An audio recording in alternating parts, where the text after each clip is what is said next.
Baruch Hashem, chapter 42, verse 1. Vayar Yaakov. You see that? 42:1. Vayar Yaakov ki yesh shever b'Mitzrayim.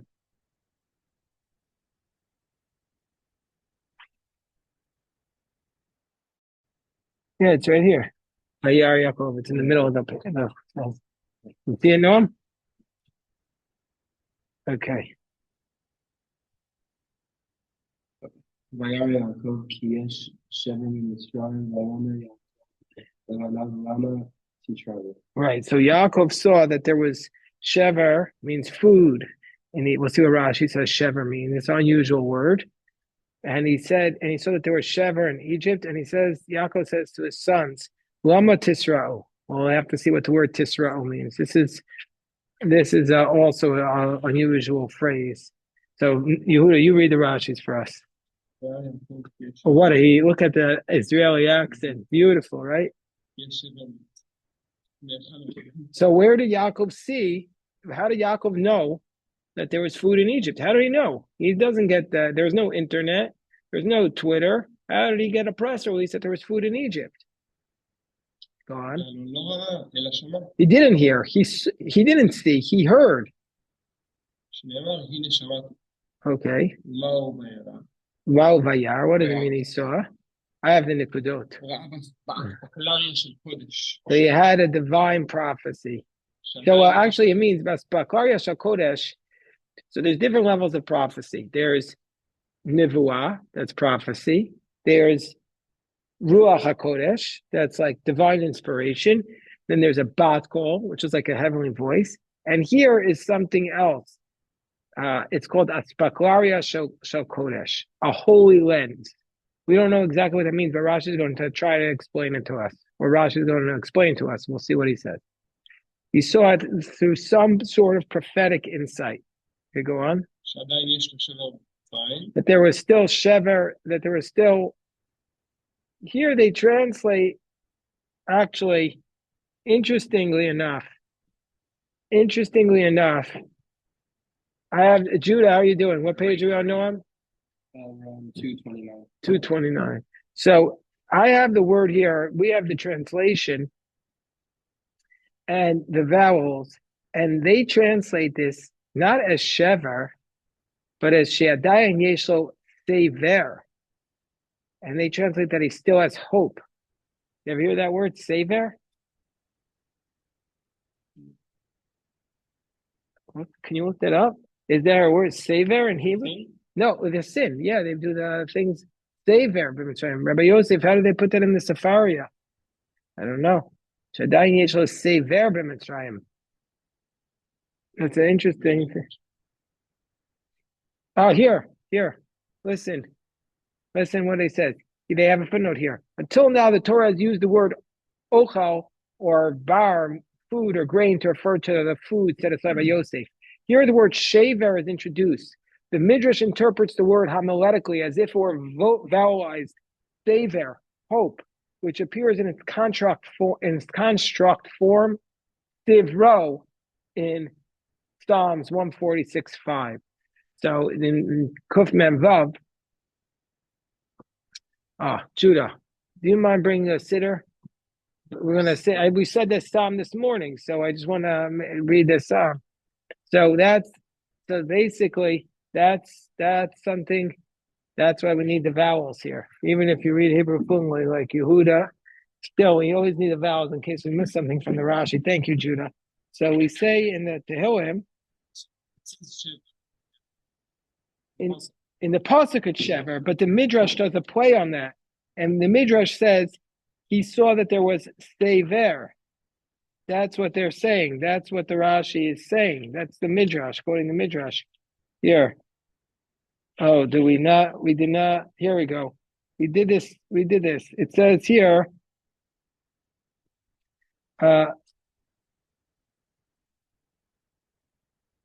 Yeah. Ashreisha Kel Yaakov Bezro, Divro Al Hashem Elokav. We said this morning in the Tehillim. We said that fortunate is the one whose help is the God of Jacob. Divro Al Hashem Elokav. His hope Isn't Hashem his God? Hello, Nehorai. Baruch Hashem. So we're just saying that Yaakov saw through his divine prophecy that there, or not prophecy, through his divine insight, that there was still hope in Egypt. Okay, now what is it? He didn't have an actual prophecy to know that it was Yosef. He just had some insight that there was hope, but he didn't know exactly it was Yosef. Okay, so Aryeh, okay, we're still, Yehuda's reading the Rashi for us. Okay, keep going, Yehuda. Yeah, he says, why are you, what does it mean? Lama titra'u. He says to his sons, why are you titra'u?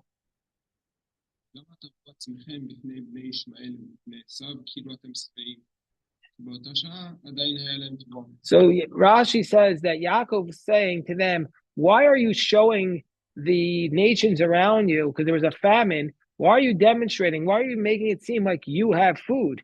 Because they still have food, but even though they had food, they should have made believe they didn't have food, so they shouldn't be the only ones to have food. Because if the Jews look like they're doing better than everybody else, that's going to cause anti-Semitism. That's what Yaakov was saying to his children. Don't make it look like you're the only ones who have food. This rings true. And then people will hate us. Well, they'll hate us anyway. But we don't need to give them more fuel. But keep going, Yehuda. Velini rep shuto.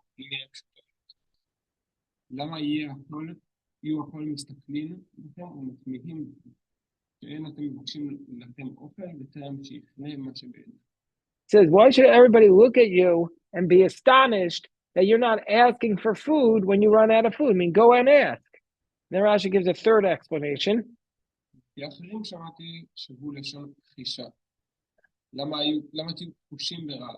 Right, so then it likes, he said, a third explanation is, why should you look like you're hungry, like you're starving? That relates to the word where the skinny cows, where it was a similar word at the beginning of the parsha. He says that says Vatir Ena, they were grazing, and it says the chitim, yeah.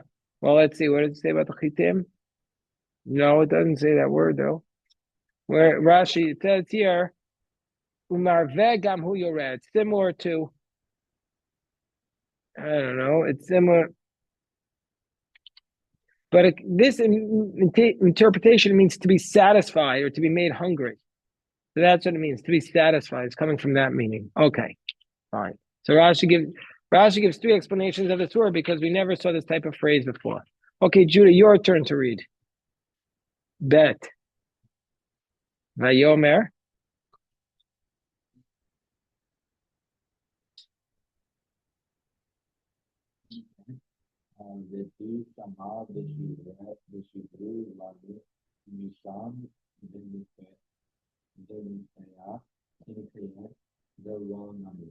Excellent, Judah. Excellent. And he said, behold, I have heard that there is shever in Mitzrayim, means food in Egypt.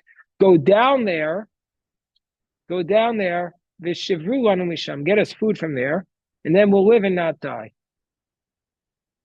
Okay, so what does that mean? We'll live and not die? Let's see what Rashi says. So here, Yehuda is going to read for us the Rashi.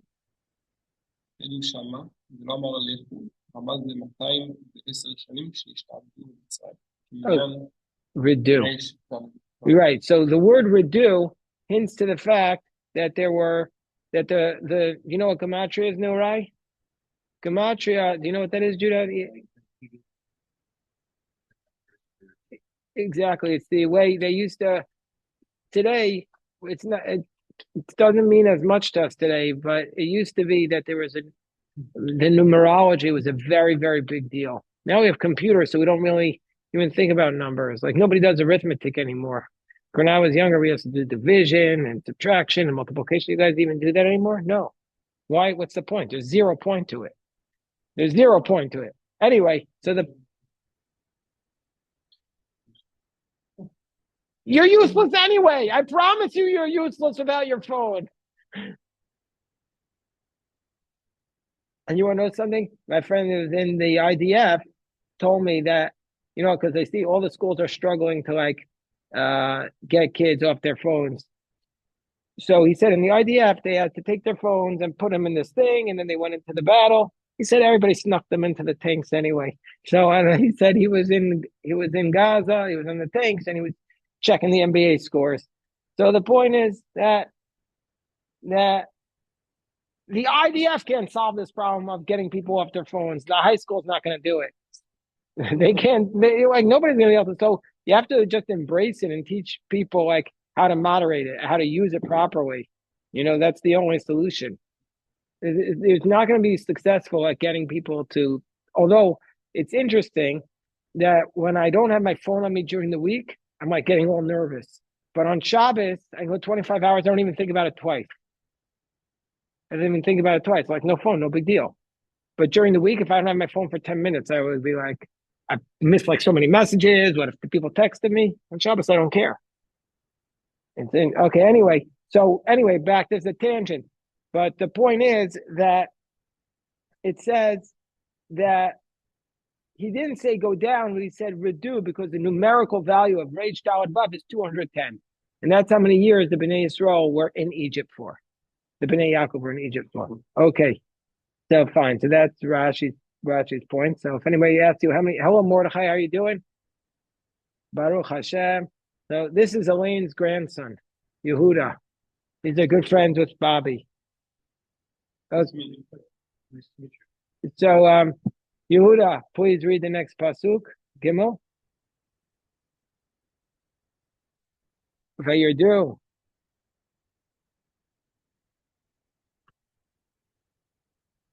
Vayirdu achei Yosef asara. Go on. Okay, so the brothers of Joseph went down with Shpor Bar, so to buy bar, which is presumably grain in Egypt. So let's see, why do we have to be told? Let's see what Rashi is talking about. Vayardu, Yehuda, please.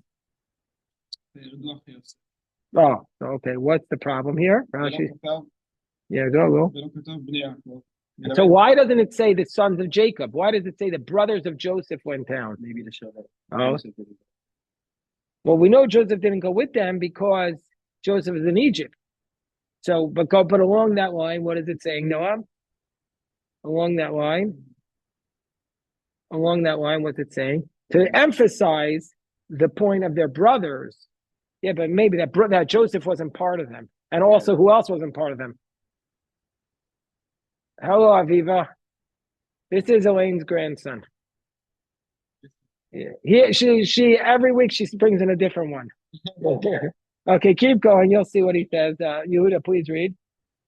Melamed.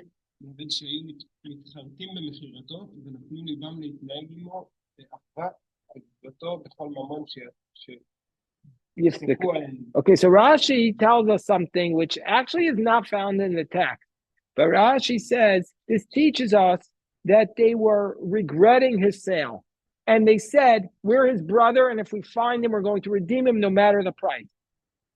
So Rashi learned that they wanted to save him. Interesting Rashi. And that's based upon the Midrash Bereshit Rabbah. Okay, Asara. Why do we know it's 10? We know that Benjamin didn't go with them.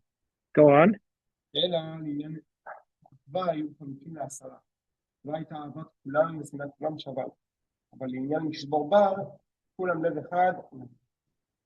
So, okay, this is a very provocative Rashi. Rashi says it means with respect to their feelings toward Joseph, they were different. They were all divided, how they felt about him. Not everybody had come around, but with respect to buying grain, they all were very ready to buy the grain.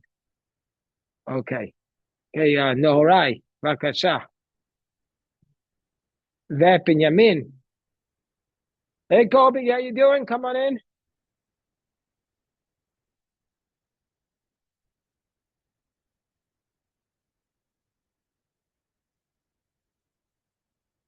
Excellent. All right. Benjamin Yosef, Benjamin, the brother of Joseph, Jacob did not send him with his brothers.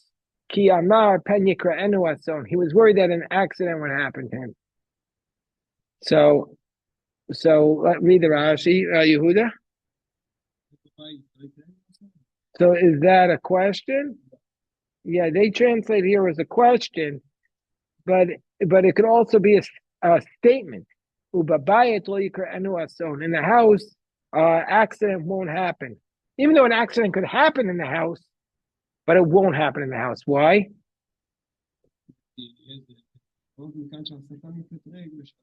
The Satan does damage when it's dangerous. Meaning, if you're involved in a time of danger, you have to be extra careful. Kobe, you have the place? Yeah. Okay, so that's just to spook us out even more, in case we weren't nervous enough in life. Okay, so now, Pasuk Hey, Kobe, your turn to read. What you eating, Kobe? Oh, those are so good. You never had it? And you're missing out on life. Okay, good. Yeah, they're excellent. The blueberry muffin's also excellent.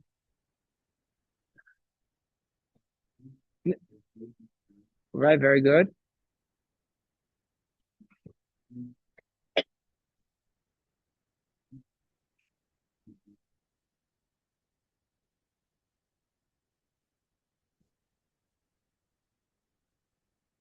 Right. So the Bnei Yisrael came to the children of Israel. Now, Bnei Yisrael doesn't mean like today we're called Bnei Yisrael, but then it was literally the sons of Israel. They came with shpor. We said that means to find food amongst those who were coming. So we imagine that there was a whole crew of people from all over the world coming because there was a famine and only Egypt had food. There was a famine there. Look at Rashi. It's again a very provocative Rashi. The Rashis here are so electric. Here, Yehuda, please read. So they were hiding themselves. They didn't want people to recognize the brothers of the brothers of Joseph were in disguise. They were like Mission Impossible spies. They didn't want people to recognize them. Go on. לפי שציווה להם אביהם שלא יתראו כולם בפתח אחד, אלא שייכנס כל אחד בפתחו, כדי שלא תשלוט בהם עין רעה, שכולם נעים וכולם גיבורים. Okay, all of them were very good looking and mighty warriors. So he said, everybody going through a different entrance. We don't want you all to go down together because that is going to have the ayin hara on you. You know what the ayin hara is? Anybody know that? Yeah, but what does that mean? Very good, Noam. Excellent. It means that like they're going to like attack. Yeah, you want to attract attention, cause problems. You should be inconspicuous. If you attract too much attention, then bad things happen. Always be under the radar. You know, it's hard to do because it conflicts with the idea that we also have to promote our values, spread the light of Torah. So these are competing values, but that's what's going on here. Israel is a hard time today but that's why people like to attack AIPAC because AIPAC is very powerful, and so people attack the Jews, etc. They point to like the prominent Jews, the successful Jews. So this Rashi is saying, be very careful about that. Okay, Noam, you read. ויוסף הוא השליט על הארץ, הוא המשביר לכל עם הארץ, ויבואו אחרי יוסף, ויסתחוו לו אפיים ארצה. Excellent. So Yosef was the shalit over the land. He was the mashpir. What's the mashpir? The provider. Yeah, there used to be a store in Jerusalem called the mashpir. It's still there? So what is that, like a big like supermarket or like a department store? It's like Target. Lahavdil. It's the Target or the Costco, like the Costco, right? Yeah. It's the mashpir l'kol. They don't have, there's no Costco in Israel. They have IKEA though. They have IKEA, and I'm trying to think if they have any. What? No, the biggest thing they have there is Rami Levy. That's like their supermarket. Rami Levy is he's my nephew's hero. My nephew is dyslexic, and Rami Levy he's like the very, very successful like supermarket tycoon in Israel, and he dropped out of school in 6th grade because he had such severe dyslexia. My nephew's hero. Anyway, so Yosef was the shalit over the land. He was the provider for the whole land. And the brothers of Joseph came and they bowed down to him in the ground. They didn't recognize him. I just want to say the next Rashi, because even though there's a lot to talk about, I want to just very quickly make sure we get to the next Rashi before we daven mincha. Vayar Yosef et achav. Joseph saw his brothers. Vayaki rein, and he recognized them. Vayinaker aliyam. He acted like a stranger. Vayedaber itam kashod. He spoke hard to them. Vayomer aliyam me'ayim batim. He said, "Where'd you come from?" They said, "We came from Canaan to get food." Vayaker Yosef et achav. Joseph recognized his brothers. Vehem lo hikiru, but they didn't recognize him. Hello, Eitan, Chanukah Sameach. So why didn't they recognize Yosef? Joseph recognized his brothers. Look at Rashi, Pasuk. Yehuda, please read. He left them. They already had their beards, but they didn't recognize him.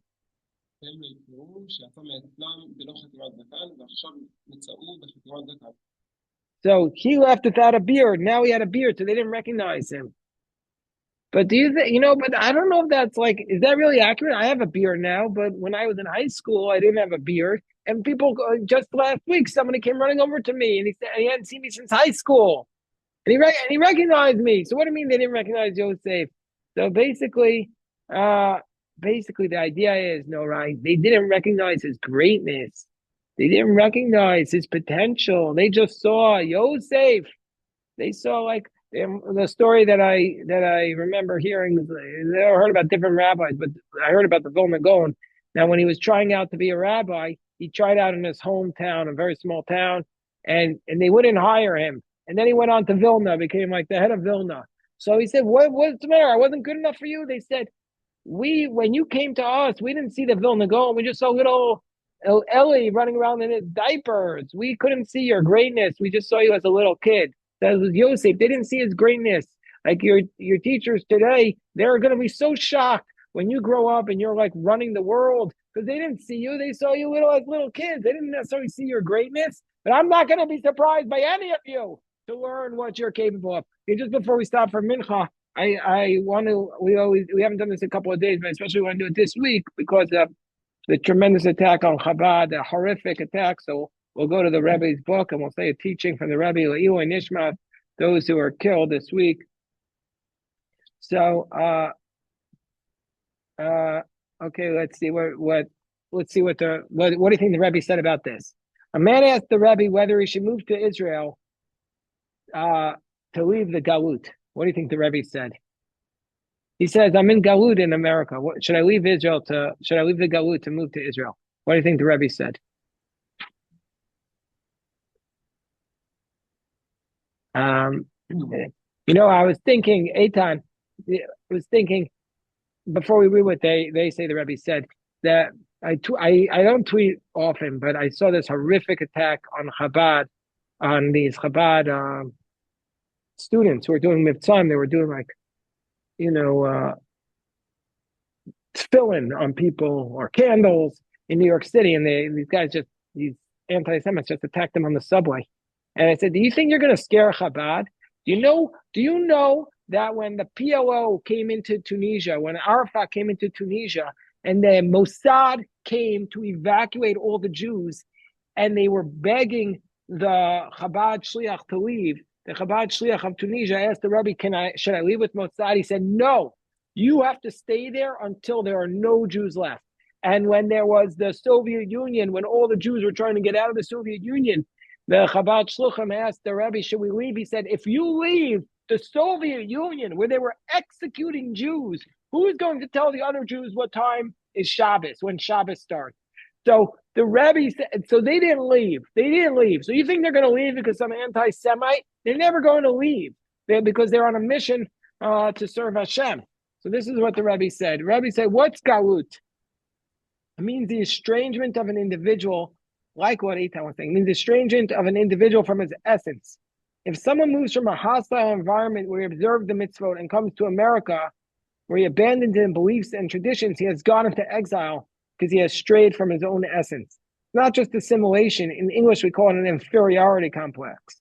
the belief that one's values are inferior to the values of those around oneself. So the Rebbe said if one forsakes their heritage to act like all other nations, then it's possible to be in Israel and still be in Galut. So basically, he didn't answer the question. He left it up to each person. Okay, hold on one second. I guess he left it up to each person sometimes, but there are obviously many Chabad Shlichim in Israel. One time, hold on, let me just see here 1 second. One time, okay, we'll go upstairs. I'll just tell you the story. One time I was riding in Israel, maybe like 6 months ago, and I was riding up in the north, and this whole like caravan of Chabad people where they dance in the trucks, like pulled up behind me, and we were the only two people on the road. So they signaled me to pull off. So we pulled off. They invited me into their little truck. We had a l'chaim, and they told me that they went everywhere in Israel. They even went into Gaza. They said that one time, Herzig Alevi, the chief of staff, was going into Gaza with his motorcade, and they were right behind him. They went right in there. All right, let's go upstairs to Daven Mincha.